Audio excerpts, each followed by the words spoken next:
kita sebagai umatnya dikumpulkan bersama beliau di jannah. Amin. Bapak sekalian, saya diminta untuk menjadi host di acara malam ini Khusus. dan sekaligus khusus tadi diminta oleh tuan rumah Bapak Caro untuk mewakili beliau dan keluarga karena beliau sedang sakit tenggorokannya.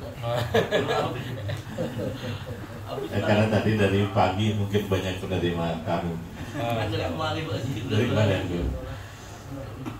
Jadi niat beliau pada malam ini di samping kita taklim keliling seperti biasa, ada acara tambahan yaitu acara syukur nikmat atas dihitannya putra beliau yang kedua yaitu Muhammad Sa'dan Ramadan yang barangkali sudah tidak asing lagi jamaah Masjid Kuba yang di samping kanan saya. Kita doakan mudah-mudahan beliau jadi anak yang soleh. Amin. Pengganti atau penerus pengurus jamaah Kuba DKM. Karena beliau luar biasa. Dulu mungkin tidak sebesar ini ya.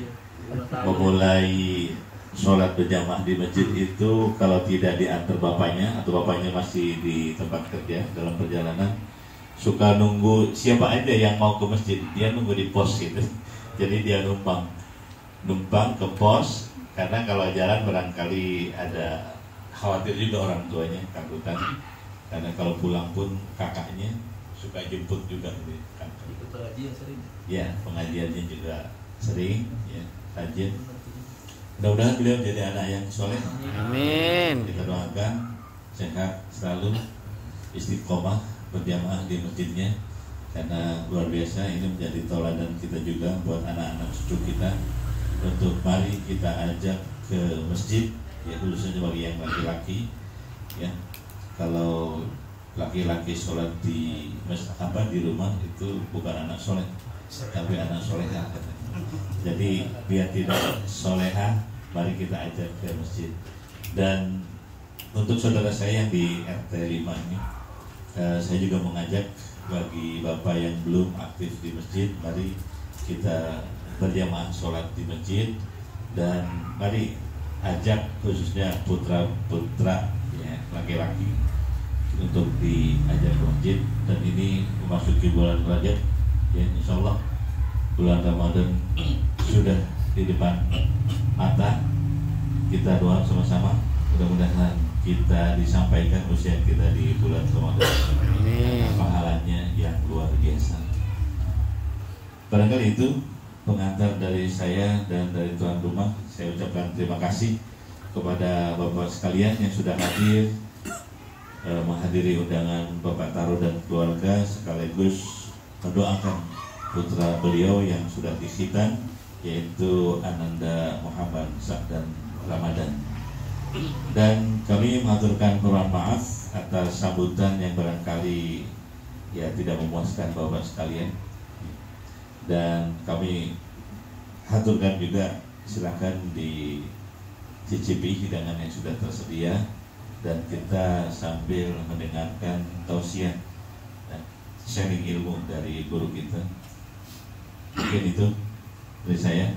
Kurang lebihnya mohon maaf. Assalamualaikum warahmatullahi wabarakatuh. Waalaikumsalam warahmatullahi wabarakatuh. Untuk melengkapi taklim kita di malam ini, kami buka sesi tanya jawab.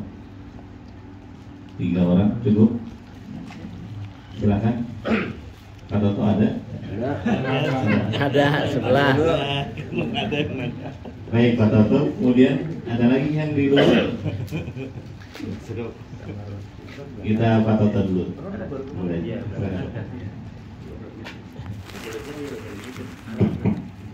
Bismillahirrahmanirrahim. Assalamualaikum warahmatullahi wabarakatuh. Waalaikumsalam. Di pertengahan tadi Pak Ustaz menjelaskan bahwa kalau iman malaikat naik terus, kalau setan turun terus, dan manusia itu di tengah-tengahnya Turun naik. turun naik. Kalau kita ingat sekolah Pak Ustaz, yang bagus itu menurut guru itu, walaupun nilainya tidak tinggi, tapi naik terus gitu. Nah, kalau menurut pandangan Allah yang dimau, apakah kita ngikutin walaupun tadi misalkan ibadahnya tidak banyak, tapi secara konsisten naik terus seperti itu kan, atau kita belajarnya full tinggi kemudian rendah, tinggi kemudian rendah dan sebagainya. Kalau kita lihat bulan setahun di puasa itu kita naik tinggi. Nah, apakah kita tinggi aja atau memang kita mengikuti tadi perlahan terus setiap itu, ataukah kita manfaatkan pada saat puasa itu kita tinggi baru setelah insya Allah turun lagi seperti itu. Mohon pencerahannya Pak Ustaz. Terima kasih.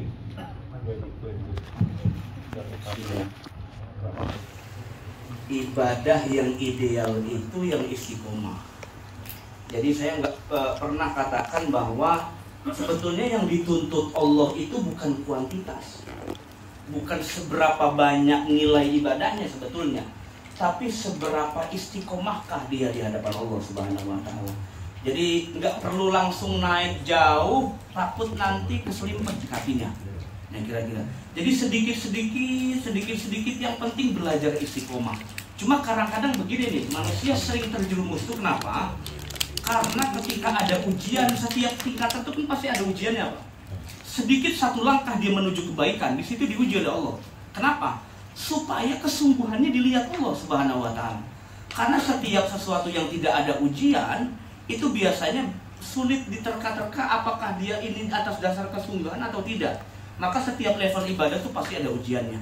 Maka dalam satu riwayat, dalam beberapa asar disebutkan sebaik-baiknya perkara khairul umur itu awsatuha, dan ada lagi yang mengatakan bahwa sebaik-baiknya ibadah adalah yang adwam. Adwam itu artinya yang kontinu, tidak perlu banyak. Nah, tidak perlu banyak. Yang penting bagaimana kita bisa menjaga kestabilan itu. Ya, kestabilan ibadah kita di hadapan Allah Subhanahu wa Ta'ala. Karena kebanyakan begini, setiap yang langsung tinggi kemudian besoknya malah jadi merosot, itu biasanya ukurannya syahwat tuh yang begitu. Syahwat. Jadi ibadah itu bukan karena atas dasar kemauan saya memang benar-benar pengen ibadah. Jadi biasanya ukurannya tuh karena ada ukuran bandingan yang lain supaya, mohon maaf, supaya dia baik di mata orang, mungkin supaya dia oh saya juga bisa baik di hadapan Allah. Jadi ada ukuran yang selain Allah itu loh. Kenapa? Kenapa seperti itu? Karena masih tertarik, masih risau dengan urusan orang lain. Ketika naik tinggi, jadi gampang turun. Orang yang istiqomah itu turunnya susah, Pak. Orang kalau udah istiqomah, turunnya susah. Tapi kalau sudah turun, naiknya lebih ribet lagi daripada orang yang tadi awal itu. Yang dia langsung tinggi terus turun. Kalau udah istiqomah, kalau udah turun itu susah naik lagi. Maka yang dituntut oleh Allah adalah biasakan. Awid ibadaka fi kulil ahwal. Biasakan semua ibadahmu dalam kondisi apapun itu tulus karena Allah Subhanahu wa Ta'ala. Maka ada syariat niat itu dalam hadis riwayat Umar bin Khattab, innamal a'malu bin niat. Ternyata niat itu punya power dari setiap amal ibadah manusia. Nah, power inilah nanti yang dilihat Allah Subhanahu wa Ta'ala. Jadi presentasikan saja yang semampu kita, karena dalam kewajiban itu yang dituntut Rasulullah adalah apa yang mampu. Tapi kalau dalam larangan itu nggak ada tawar-menawar kata Rasulullah. Kalau larangan, jauhi sebaik mungkin, jangan pakai bilang kalau saya mampu ya jauhi larangan. Nggak ada itu. Jadi kuntu nahaitukum, saya ini melarang kalian apa yang saya larang kepada kalian itu jauhi sejauh-jauhnya. Tapi wama amartukum minhu faktu minhu mastata'tum. Kalau perintah Allah kerjakan semampumu. Tapi kalau larangan Allah jauhi sesungguh-sungguhnya. Artinya apa, Pak? Perintah menjauhi maksiat, larangan lebih kuat daripada hanya sekedar perintah mengerjakan kewajiban. Jadi nggak pernah ada perintah yang berat sebetulnya dalam kewajiban. Kalau kita mau lihat satu-satu boleh, Pak, kita rinciin. Mana ada perintah Allah yang ada kulfah di situ. Kulfah itu artinya pemberatan terhadap seorang hamba, nggak ada. Pasti ada kelonggaran. Tidak mungkin ada perintah di situ tidak ada rukhsah. Pasti ada. Dalam fikih itu ada rukhsah, ada azimah bahasanya. Kalau rukhsah itu kemudahan yang diberikan ketika sulit. Kalau azimah itu implikasi dari rahmat Allah, beda.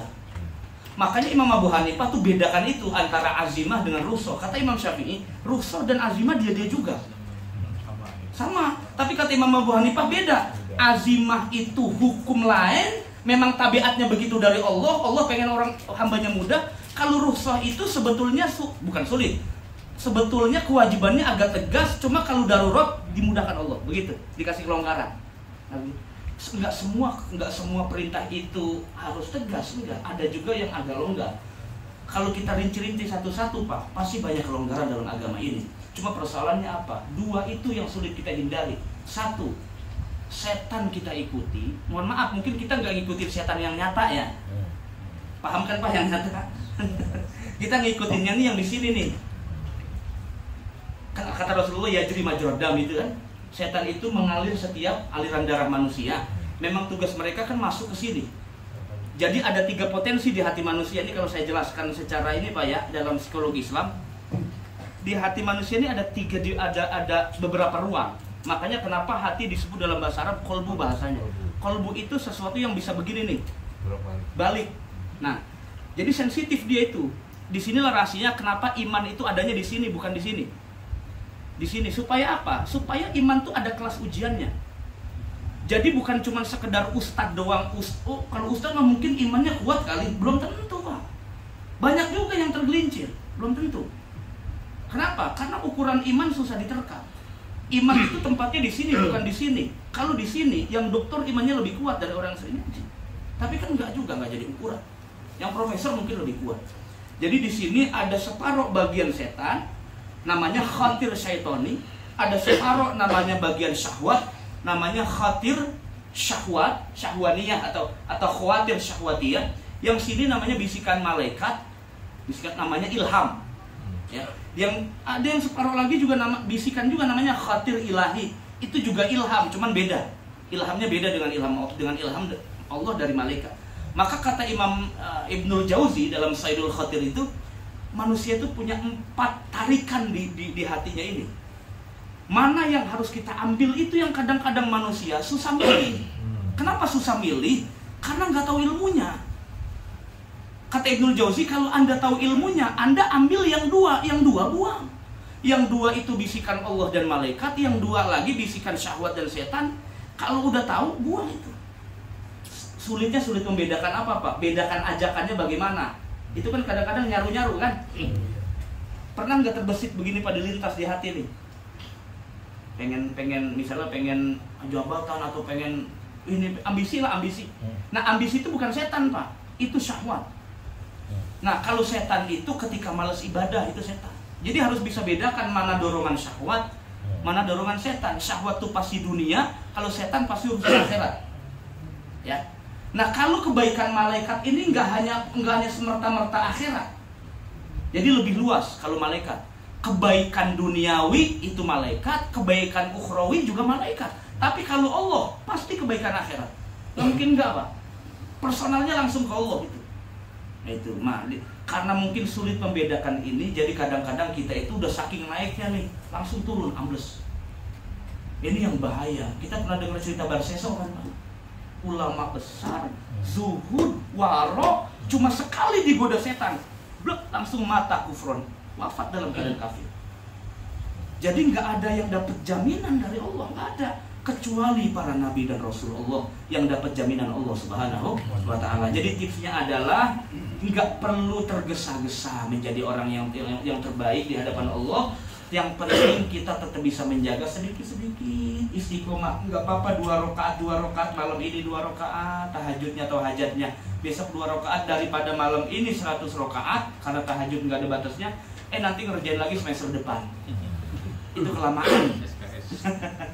Itu kelamaan. Jadi kira-kira begitu. Yang paling ideal adalah amal yang paling istiqomah. Itu nanti dilirik Allah Pak. Allah punya perhatian khusus sama orang yang istiqomah. Allah. Ya kalau Ustaz nampaknya bahas bab istiqomahnya perlu 1 semester nih. Baik, ada yang lain?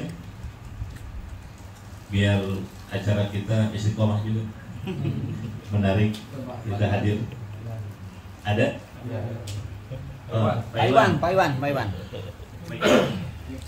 Estafet. Bagus. Satu aja. Lagi. Assalamualaikum warahmatullahi wabarakatuh. Waalaikumsalam. Pertanyaan masalah sholat berjamaah. Kita kan dituntut untuk khusyuk. Kita kadang-kadang susah gitu untuk khusyuk itu susah. Apalagi kalau imamnya tuh bacanya panjang gitu. Wah, kode ini. Tapi saya pernah juga dengar dari ceramah Ustaz. Nah itu kalau kita sholat berjamaah, kalau imamnya itu khusyuk, insya Allah semua jamaah yang ada itu diterima sama Allah. Nah kalau dalam imamnya nggak khusyuk, lihat satu pertama. Kalau satu pertama itu ada khusyuk, insya Allah diterima juga sholatnya. Begitu pun satu dua, kalau masa pertama nggak ada, satu dua ada, sama Allah diterima insya Allah. Nah kalau dalam semua satu itu tidak ada yang khusyuk, kalau kita sholat berjamaah, insya Allah bisa diterima juga sama Allah. Dan saya mohon untuk pencerahan nih Pak Ustaz. Terima kasih. Bismillahirrahmanirrahim. Nah, persoalan memang dalam persoalan hukum hitam putih, legal formal, hukum fikih, persoalan khusyuk itu bukan tuntutan yang keras. Jadi dalam fikih Syafi'i, dalam fikih Hambali, terutama 4 mazhab, khusyuk itu bukan jadi ukuran sah atau tidak sah salat. Yang paling umum itu adalah bagaimana kita salat itu sesuai dengan syarat rukun yang disepakati. Itu satu. Kenapa? Karena dalam salat itu kan ada 3 rukun, Pak. Pertama rukun qalbi, hati, niat.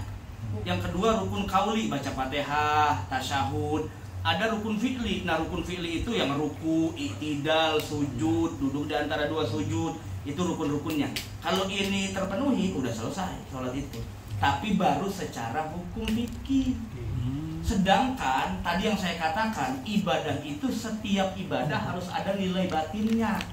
Nah, salah satu nilai batin sholat adalah khusyuk. Sebetulnya bukan sholat doang, puasa dan ibadah-ibadah yang lain juga harus ada khusyuk. Cuman khusyuknya beda kayak sholat. Ukuran khusyuk sholat tuh bukan orang yang nunduk begini loh, Pak. Pernah ditegur sama Abu Bakar Siddiq, ada sahabat, sholat nih begini nih sholatnya nih. Ya sama kayak kita sholatnya, cuman agak nunduk begini nih. Kalau lagi pegel pundaknya apa saya nggak tahu. Apa kata Abu Bakar? Khusyuk itu laisat fil jawari. Khusyuk itu bukan di badan. Khusyuk itu adalah ma fi qalbik, apa yang dalam hatimu, bukan apa yang dalam badanmu. Makai begini-begini. Atau Allahu Akbarnya make Allahu Akbar sampai begitu, bukan. Iya, enggak 4 kali mati orang takbir 4 kali. Jadi ukurannya bukan itu. Ukurannya adalah apa yang ada di dalam hatimu itu. Maka untuk bisa memaksimalkan khusyuk, kayaknya jangankan orang biasa, ya Ustadz juga masih susah khusyuk. Jujur-jujuran aja ini mah. Ya. Jadi sama Ustadz juga susah khusyuk. Nah, tipsnya saya pernah katakan di Masjid Kuba waktu kajian tuh, tipsnya untuk bisa khusyuk itu paling tidak 3. Ini mah tips dari saya ya, bukan dari saya personal, saya dari keterangan ulama juga. Pertama, ketika bapak baca tawajuh itu Allahu Akbar kabiro itu ya, kan kalimatnya beda-beda ya, ada versi sahabat baca Allahu Akbar kabiro, ada yang lain lagi gitu. Tapi kalau yang umum kan Allahu Akbar kabiro. Nah, ketika lapan ini nih Pak, ini wajah tuh, ini versinya Majma' Zawaid Imam Al-Haisami itu pakai kata ini. Tapi kalau versinya Ustaz Hadi Hidayat yang dibilang nggak boleh kata ini itu di kitab lain. Tapi jangan dibilang nggak ada di kitab hadis, ada banyak kalau mau dicari. Di Sunan Kubro Imam Baihaqi juga ada kata-kata ini. Jadi guru kita dulu ngajarin ini nggak salah. Ini wajah tuh Bapak kalau baca itu pikiran fokus. Saya nggak bisa fokus, Ustaz. Kenapa? Nggak tahu maknanya. Ya ngaji itu loh. Makanya jangan ibadah doang, ngaji juga. Ya Allah, sesungguhnya aku tawajuh, memfokuskan, mempusatkan pikiranku seluruh ragamu, raga saya kepada Allah Subhanahu wa Ta'ala. Itu jangan sampai melengos tuh pikiran kemana-mana. Yang kedua, ketika mengucap ayat Quran di surat Fatihah, Iyyaka na'budu wa iyyaka nasta'in, itu jangan sampai pikiran kemana-mana dah. Ini udah 2 nih Pak. Yang terakhir, ketika salam ke Rasulullah, Adanya di tasyahud berapa itu? Yang rukun.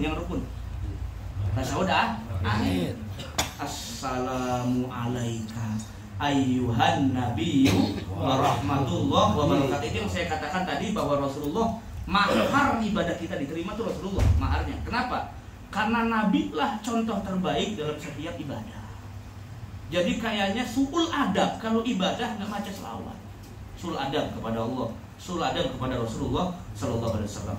Nah, sebetulnya kalau keterangan yang tadi, kalau imamnya nggak khusyuk, sholat yang pertama nggak khusyuk, saf yang kedua nggak khusyuk, itu ukuran untuk diterima nggak diterima sulit nerkanya juga. Jadi kalau saya jawabnya simpel saja, diterima atau tidak diterima ukurannya ilmu satu, ya. Karena kita untuk khusyuk itu mau hibah pemberian Allah. Yang kedua, supaya yang menjadi imam itu supaya diterima nih ibadahnya nih, yang jadi imam itu yang paham fikih. Upayakan yang paham fikih. Yang tidak paham fikih jadi makmum. Jadwalin jadi makmum. Jadi bukan jadwal imam, jadwal makmum. Kenapa? Karena setiap yang paham fikih, imam kan kudu perfect karena dia yang bawa orang. Bagaimana mungkin orang baru bisa nyupir 2 hari kemudian jadi supir antar kota? Ya Allah, bisa jatuh. Waduh, deg-deg saya kagak mau naik dah yang gitu. Bisa.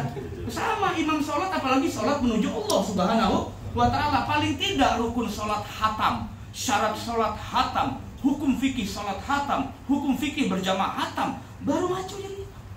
Kecuali kalau udah kepepet sama sekali nggak ada yang mau maju karena orang Indonesia biasanya main jorok-jorokan, lu aja udah begitu. Udah maju aja daripada kagak jadi sholat. Yang begitu mah nggak apa-apa. Nanti yang dorong-dorong itu yang tanggung jawab. So tawadu lagi. Orang Indonesia mah kan begitu. Ayo ente. Ayo nggak jadi sholat. Masya Allah. Jadi ukurannya itu, ya ukurannya itu. Nah, yang keterangan sering diambil di fikih begini Pak. Kalau sholat jamaah nggak diterima nih. Saya nyambung ke tadi ya, bacaan yang panjang-panjang itu sebetulnya nggak dilarang. Jadi imam baca bacaan panjang. Selama makmumnya ridho. Itu kaidahnya. Kalau makmumnya tidak ridho, sholatnya nggak diterima Allah. Ini ada yang ngedumel makmum, lama amat, lagi asam urat juga. Udah asam urat, asam lambung lagi. Nah, jadi pastikan nanti Pak Haji Saiful Iqbal ngumumin tuh pas Jumat. Saya minta ikhlas ridhonya kalau imam baca Al-Baqarah 1 surat ya. Insya Allah Pak Haji besok pindah masjid. Begitu misalnya ya. Jadi kenapa dianjurkan oleh Rasulullah dalam beberapa hadis ketika jadi imam bacalah yang pendek-pendek.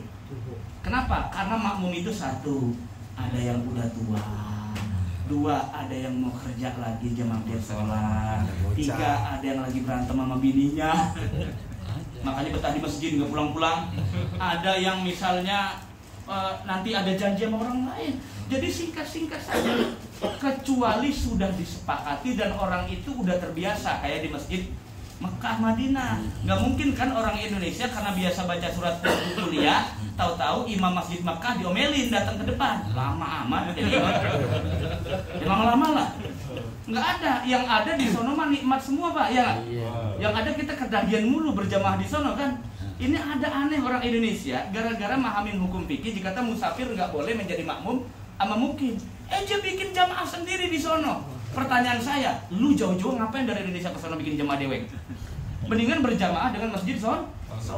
Apalagi cuman gara-gara dia mazhabnya beda. Aduh, ngopinya kurang jauh. Orang kalau ngopi kurang jauh tuh persoalan mazhab dibentur-benturin mulu kata saya nih. Makanya kalau ngopi sampai habis. Beda kita Syafi'i di Mekah Hambali, apanya yang nggak sah kata saya. Yang nggak sah tuh kalau dia pendeta, lu jadi makmum di belakang. Itu nggak sah. Kenapa? Beda iman. Kan sama sholatnya masih ngadep kiblat. Kecuali yang nggak sah satu ngadep kiblat, imamnya ngadep Monas baru nggak sah. Kan sama-sama ngadep kiblat. Nah, jadi upayakan ketika sholat berjamaah semua itu satu prinsip. Ya, satu prinsip. Jadi jangan sampai ada yang satu senang, yang satu tidak senang, yang satu senang. Jadi upayakan edukasi jamaah ini gembira dengan sholat berjamaah yang ada di masjid. Kayak saya rasa perlu juga Pak Haji itu dibahas tentang fikih sholat berjamaah nanti untuk guru fikihnya, supaya nanti tidak ada kayak tadi tuh. Misalnya ada gelisah nih, salat saya diterima atau tidak. Boleh berpikir, tadi kan kata Sayyidina Ali begitu. Seringlah berpikir, khawatir ibadah kita diterima atau tidak di hadapan Allah Subhanahu wa taala, tapi jangan melampaui husnuzon kita kepada Allah. Tetap baik sangka kepada Allah Subhanahu. Ya Allah, saya sudah ibadah pakai ilmu, mengikuti imam yang benar, saya yakin Allah terima. Udah, beres hidup. Besok masih bisa kerja lagi. Jadi pikirannya nggak begitu mulu. Ya, kalau udah husnuzon kepada Allah semua sabar. Maka syaratnya tadi Pak, upayakan imamnya diselektif, cari yang betul-betul. Ukuran khusyuk jangan nerka-nerka khusyuk orang ya. Karena khusyuk itu persoalan hati, jangan nerka. Ini kayaknya orang nggak khusyuk, nggak mau lah jadi makmum dia, jangan. Apalagi ditunjuk-tunjuk berantem ya. Ya. Jadi jangan, ukurannya begini, berilmu insya Allah khusyuk, enggak berilmu itu tasanu itu pura-pura khusyuk kayak tadi begini. Atau misalnya nunjuknya sampai nah misalnya begitu atau apalah begitu ya. Itu pura-pura namanya ya. Ya, yakin saja ibadah kita diterima Allah. Amin. Cukup ya? Cukup. Ya, nanti lanjut di hari Minggu.